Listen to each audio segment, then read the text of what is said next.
Ռազմական գործողություններից մոտ մեկ շաբաթ անց ավելի պարզորոշ է ուրվագծվում, որ Ղարաբաղյան պատերազմը Կովկասում վառոդի տակառի է վերածվում։ Այսպիսի հեռանկար է կանխորոշում գերմանական Deutsche Welle։ Չնայած հրադադարի մասին ամենատարբեր կառույցների, պետությունների, գերտերությունների ղեկավարների կոչերին կենաց մահու պատերազմն Արցախում շարունակվում է։ Եվ չնայած ադրբեջանական քարոզչության մեքենայի համառ ջանքերին, ռազմական այս սադրանքը նախաձեռնելու մեջ թուրքական ձեռագիրը ճանաչել են գրեթե բոլորը։ Տպավորություն է, որ Էրդողանը Ալիևին ասել է, քեզ եթե կզանգեն ու ճնշումներ կբանեցնեն քո վրա, ասես թող ինձ զանգեն, ես այդ ճնշումները կվերցնեմ իմ վրա։ Իսկ ով կարող Ադրբեջանին ճնշեր, կարծում եմ միայն Ռուսաստանը։ Ինչ քայլ որ կատարում է Բաքուն, դրան դա թելադրում է ուրեմն Անկարայից։ Այդ բոլոր այն պայմանագրերը, որոնց որ մոտեցել են ստորագրելու, քույստից սկսած մինչև ուրեմն Կազան, բոլոր համաձայնությունները տապալվել են ինչու, որովհետև երբ որ ուրեմն խորհրդատվություն է եկել Անկարայից, ասել են պիտ մնացեք տղերք, մենք ձեր թիկունքին ենք, ոչ մի պայմանագրել մի ստորագրեք, այդ սահմանը վերականգնելու է։ Ճնշումը այդուհանդերձ Մոսկվայից կարող էր լինել ուղիղ Բաքվի վրա, բայց հիմա քանի որ միջնորդավորված է, դարանքում բնականաբար Թուրքիան ու շահերն էլ առաջ մղելու եւ ըստ էության Մոսկվան պայմանավորվելու է ոչ թե Բաքվի հետ, այլ պայմանավորվելու է ուրեմն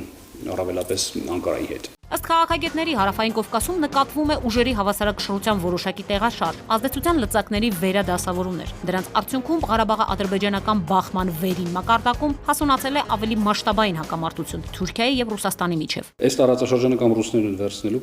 կամ թուրքերը, մոտավորապես տրամաբանությունը սա է, որ պատկերացրեք, թե մերձավոր արևելքից մինչև Լիբիա, Եվրոպա, նաեւ հարավային Կովկաս, Ռուսաստանն ու Թուրքիան ինչքան բան ունեն պայմանավորվելու, ինչքան ընդհանուր շահեր եւ հակասություններ ունեն։ Բացառված չէ, որ տարածաշրջանում վերջնական խաղաղություն հաստատվի ռուս-թուրքական որևիցե նոր պայմանագրի եւ համաձայնության,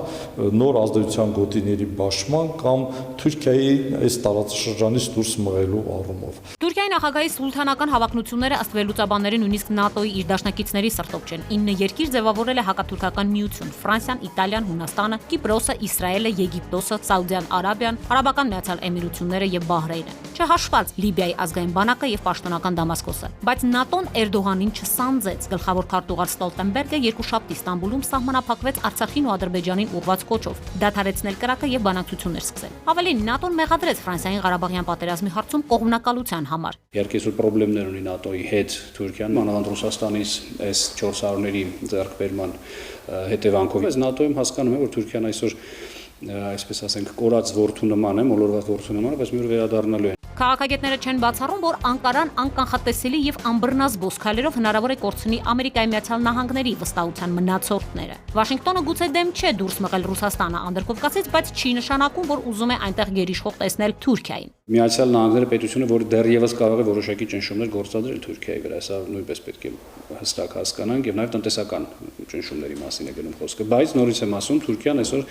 ինքնուրույն գործիչ է, որին ընդհանրապես ոչ մեկ չի կարող երբեք պատժի որևէ արարքի համար։ Արցախյան խնդիրը եւ այդ համատեքստում Թուրքիայի վարկագիծը բարձրաձայնվեց նաեւ Գերմանիայի խորհրդարանում։ Պատգամավորներից մեկը արտգործնախարարից հետաքրքրվել է, արդյոք ՆԱՏՕ-ի անդամ Թուրքիան Ղարաբաղում ռազմական գործողություններին միջամտելուց առաջ իրազեկել կամ խորհրդակցել է դաշինքի մյուս անդամների հետ։ Պատգամավորը ստացել է բացասական պատասխան եւ պահանջել Թուրքիայի դեմ վճռական դիրքորոշում ընդունել։ Գերմանիայի արտգործնախարարը չի բացառել, որ եթե Բաքուն շարունակի հրադադարը մերժելու գործելավոճը, ապա Բերլինը կվերանայի իր չեզոք դիրքորոշման նպատակահարմարությունը։ Սակայն Գերմանիան մեծ հաշվով կաշկանդված է իր հարկի տակ բնակվող մոտ 7 միլիոնանոց թուրքական համայնքով, որին գրեթե միշտ հաջողվել է զսպել Թուրքիայի դեմ կառավարության կոշտ քայլերը։ Երբ որ Թուրքիայի նախագահի դեմ Եվրոպական միությունում հայտարարություններ անում, արվում կամ Թուրքիայի դեմ, այդ համայնքը դուրս է գալի եւ ագրեսիվ ընդունող պետության տարածքում, Գերմանիայի տարածքում միլիոնավոր մարդիկ միտինգներ են անում, սա բնականաբար չի կարող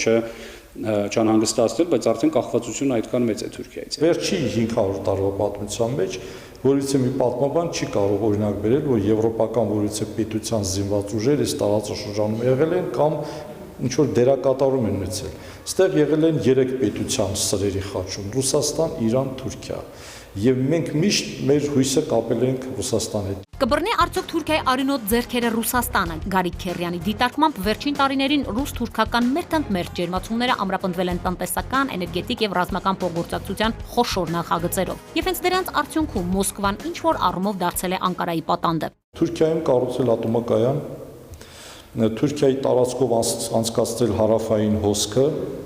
Թուրքիայի հետ գնալ համագործակցության սիրիական ճգնաժամի հարցում։ Երեքշաբթի Ռուսաստանի արտաքին հետախուզության ծառայության պետը հայտարարեց, որ Մերձավոր Արևելքի ահաբեկչական կազմավորումների, այդ թվում Ջեփհաթ ան-Նուսրայի հազարավոր զինյալներ են տեղափոխվում Ղարաբաղյան հակամարտության գոտի։ Սերգեյ Նարիշկինի խոսքով Ղարաբաղին սպառնում է ահաբեկչական խմբերի համար նոր հենակետ դառնալու վտանգը, իսկ այնտեղից Ռուսաստանի տարած գրոհայինների մուտքն արդեն ժամանակի հարց է։ Ուշագրավ է, որ նույն օրը հայտնի դարձավ, որ Ռուսաստանի օդատիեզերական ուժերը զանգվածային հարձակում են նախապատրաստում Իդլիբում, Ադրբեջանի կողմից Լեռնային Ղարաբաղ ռազմական գործողություններին մասնակցելու ուղարկված ահաբեկիչներ պատրաստող ճամբարներին։ Հիմա տեսեք, Ռուսաստանը խախտում է, նա խփում է թուրքական,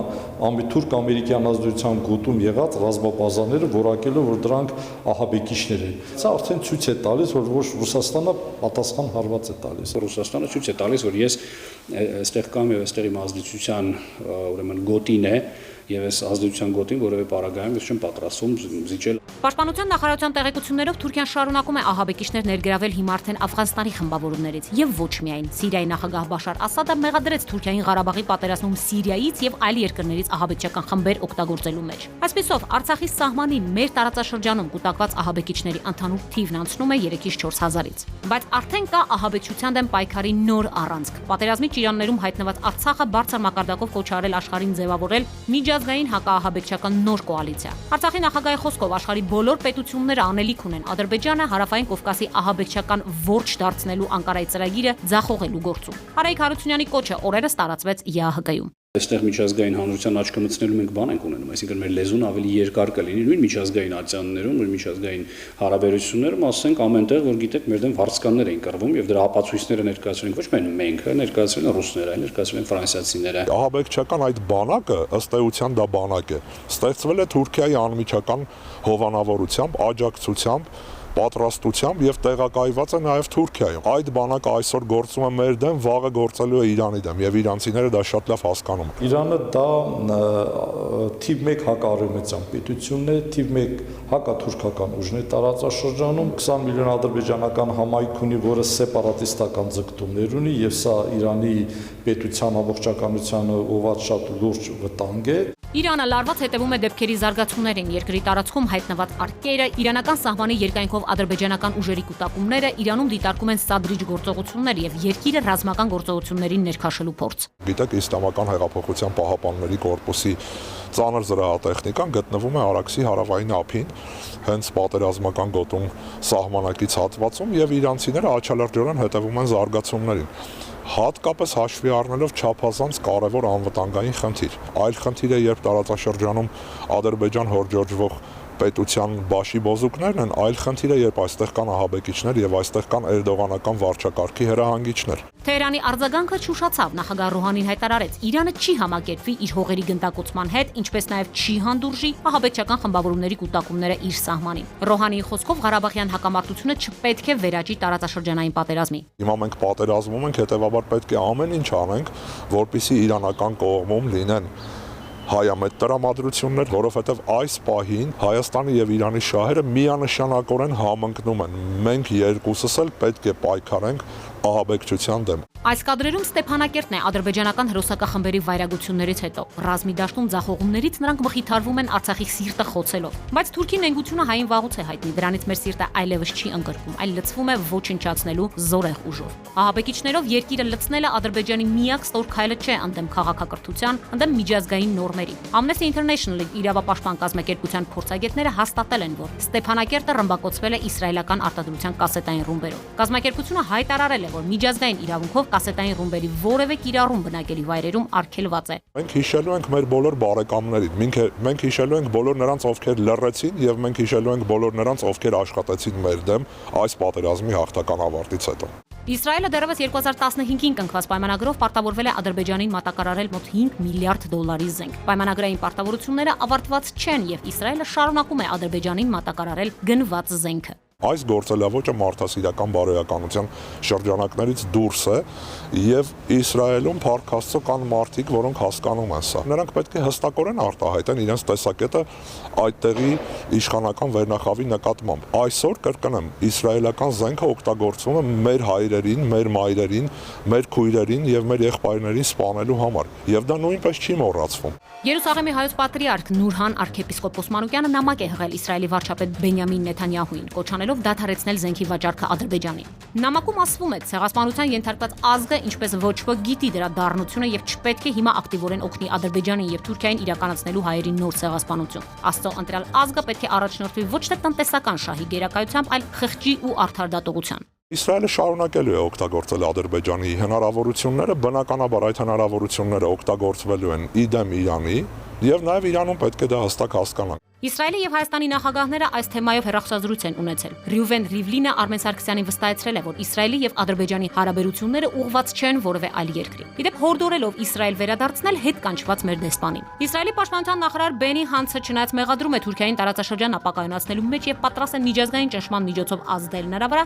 բայց Ադրբեջանին զենք մատակարարելու պայմանագիրը խախտել չեն կարող։ Իսկ Կանադան կարողացավ վեր կանգնել նյութական շահից եւ դադարեցրեց ռազմական արտադրանքի արտահանումը Թուրքիա, հաշվի առնելով Ղարաբաղյան հակամարտությունում կանադական տեխնոլոգիաների օգտագործման շուրջ մեղադրանքները։ Հայաստանը պետք է ստեղծի նոր դաշինք։ Իրան, Հայաստան, Ռուսաստան, ռազմաքաղաքական եւ տնտեսական դաշինք։ Շատ ավելի հետաքրքիր եւ շատ ավելի հզոր կլինի այդ դաշինքը, եթե այդտեղ ներգրավենք նաեւ Չինաստանին։ Եվ այս ուղղություններն են, որոնք հեռանկար են նախանշում Հայաստանի համար։ Անցած Ղարաբաղյան պատերազմի մասին Ռուսաստանն առաջին անգամ խոսեց առաջին դեմքով, կատարվածը որակելով ողբերգություն։ Պուտինը կողմերին կոչ արեց անհապաղ դադարեցնել կրակը եւ հրավիրեց Հայաստանի ու Ադրբեջանի արտգործնախարարներին բանակցությունների Մոսկվա։ Պուտինը նաեւ Ռուսաստանի Դաշնության անվտանգության խորհրդում քննարկեց Լեռնային Ղարաբաղի շուրջ իրավիճակը։ Այսօր մեր բանակը վճռում է ճակատագրիրը մեր տարածաշրջանի, ոչ միայն Արցախի, ոչ միայն Հայաստանի, այլ նաեւ մեր տարածաշրջան։ Հետևաբար բոլորս պետք է առաջին հերթին թիկունք լինենք մեր բանակին։ Մենք կարող ենք դիմանալ շատ երկար, մենք կարող ենք հյուծել թշնամուն, թե ճակատում, թե սեփական հասարակության մեջ, թե նրա թիկունքում։ Եվ մենք դա անելու ենք։ Աշխարհը հավատում է հզորին եւ զորավորին։ Մենք հզոր պիտի գասեցնենք terroristներին։ Թուրքիան այսօր Ալիև մասին քրեթե ալբի խոսե, քանի Ալիև գոյություն չունի, Թուրքիան է հրահանգում։ Զորավոր մնանք հայրենիքի մեջ, սպիրկը մեծ աշխատանք է դանում։ Պատերազմը Արցախում դադարեցնելու եւ ամբողջ տարածաշրջանում լարվածությունը թույլատնելու ամենակարճ ճանապարհը միջազգային հանրությանն առաջարկում է Արցախը։ Արցախի Հանրապետության խորհրդարանը կոչ է անում աշխարհի երկրների խորհրդարաներին ճանաչել Արցախի անկախությունը։ Սա դիտարկելով միակ գործուն մեխանիզմը Արցախի խաղաղ բնակչության դեմ Թուրքիայի եւ Ադրբեջանի հանցագործությունները կասեցնելու եւ նրանց իրավունքները այդ հողում ճանաչելու համար։ Այս հայտարարությունը շաբաթվա սկզբում տարածվել էր ՀՀԿ-ում։ Եթե աշխարհը ուզում է խաղաղություն, վաղ ուզում են զինադադար, թող ճանաչեն Արցախի անկախությունը։ Էս էլ ուզում եմ միան։ Պետություններ կան ժամանակին, ովքեր հայտարարում են, որ պատրաստ են, այսինքն ոչ բաց, բայց ասում են, որ պատրաստ են ճանաչել Լեռնային Ղարաբաղի անկախությունը, խոսքը գնում է լատինամերիկյան երկրների մասին։ Աշխարհում կլինեն պետություններ, որոնք նաև մեր համայնքի աջակցությամբ կգնան այդ ճանապարհով։ Որովհետև եթե մի քանի պետություն Արցախին ճանաչում են, դա արդեն նշանակում է, որ Արցախը ոչ թե չճանաչված, այլ կիսա ճանաչված պետություններ, նույն Կոսովոյի նման։ Մինչ ՀՀԿ Մինսկի խմբի համանախագահները Շվեյցարիայում սպասում էին Ադրբեջանի արտգործնախարարին, Ժնևի քաղաքային խորհուրդը ընդունեց բանաձև, որով դատապարտեց Ադրբեջանի ռազմական ագրեսիան եւ առաջարկեց ճանաչել Ղարաբաղի հայերի ինքնորոշման իրավունքը, ինչպես նաեւ պարտադրեց Շվեյցարիայում սառեցնել Ալիևյան կլանի ակտիվները։ Ժնևի քաղաքային խորհուրդը ճանաչում է Լեռնային Ղարաբաղի ժողովրդի ինքնորոշման իրավունքը որպես նրա անվտանգության միակ երաշխիք։ Մենք Արցախի նաև հարցում պետք է օգտագործենք միջազգային իրավունքի մեկ լրացուցիչ գործիք, որը կոչվում է անջատում հանուն փրկության կամ remedial cessation, սա այն նույն սկզբունքն է, որը միջազգային իրավունքում զարգացել է վերջին տարիներին, հենց Կոսովոյի պրեցեդենտի հիման վրա, որ այս մարտիկ իրար չեն կարող ապրեն, այս պետությունները, ժողովուրդները իրար չեն կարող ապրեն։ Ես պաշտոնապես ճանաչում եմ Արցախի Հանրապետությունը, օրենսդիր մարմնում քննարկումների ժամանակ հայտարարել է Եվրախորհրդարանի падգամավոր Մարտին Սոնեբորնը։ Падգամավորը խելահեղություն է որակել, որ Եվրամիությունը դեռ Թուրքիային իր գործընկերն է համարում, մինչդեռ ջիհադիստ վարձկանների հետ նա ահաբեկչություն է սերմանում Կովկասում, Իրաքում, Սիրիայում եւ այլուր։ Բասկերի երկրի խորհրդարանը հռչակագիր է ընդունել, որով սատարել է Արցախի ժողովրդի ինքնորոշման իրավունքը եւ մերժել բռնության կիրառումը։ Փաստաթղթին կողմ է քվեարկել խորհրդարանի ճնշող մեծամասնություն։ Ամենաձանրանը որ մեր եդեսատ դղեկը զոհվում են, բայց եթե մենք չզոհվենք, նրանք պիտի կան գին երեխա սպանեն, ինչ որ էցին 1915-ին, never again 1915 չկա, Թուրքը թող չերազի, այս ամենը իր գլխի միտառնա։ Եթե Արցախի մեջ մենք հաղթեցինք, Թուրքիա քայքայումը կմոդենա։ Ազգերի ինքնորոշման իրավունքի շուրջ հեռախոսով մտքեր են փոխանակել վարչապետ Փաշինյանն ու Ավստրիայի կանցլեր Կուրցը։ Եվրոպական քաղաքական շրջանակներում Ֆրանսիային զուգահեռ Ավստրիան էր Արցախում իրավիճակին համարժեք գնահատականի հեղինակը եւ Թուրքիայի դեմ պատժամիջոցներ պահանջողը։ Հայաստանը նաեւ ակնկալում է, որ լինելով ԵԱՀԿ Մինսկի խմբի միջնորդ երկիր, այդուհանդերձ Ֆրանսիան ուղղակի կճանաչի Արցախի անկախությունը։ Ռուսաստանում հասարակական քաղաքական շրջանակները եւս գաղափարը միանգամայն ընդունելի են համարում։ Я, например, считаю что, конечно, это должен быть не только России шаг, но именно в случае с Нагорным Карабахом, с Нагорно-Карабахской республикой, вот, с республикой Нагорного Карабаха, Россия и Ереван, и Армения должны одновременно признать независимость этой республики. Պետությունների, անհատ գործիչների հայտարարությունները, պատրաստակամությունները անշուշտ մեծ ու փոքր կայծեր են, որոնցից վստահաբար բռնկվելու է հաղթանակի հրավառությունը։ Մենք հաղթանակի այլընտրանք չունենք։ Եթե այլոց համար դա պարզապես պարտությունն է, մեր համար նշանակում է բնաջնջում։ Առաջնագծում անկախ զենքի ու զորքի թվից ուժերի հավասարակշռությունը միշտ ծանրանալու է մեր կողմը, որովհետև մենք սադրանքներ ու աշխարհը տիրելու հավակնություններ չենք առաջ մղում։ Մենք պարզապես պաշտպանում ենք մեր հայրենիքը եւ նահանջի տեղ չունենք։ Սա մեր տունն է, նույնիսկ եթե այն ավերել են։ Նելի Հարությունյան, Զոհրաբ Քարամյան, Սուրանկյուն։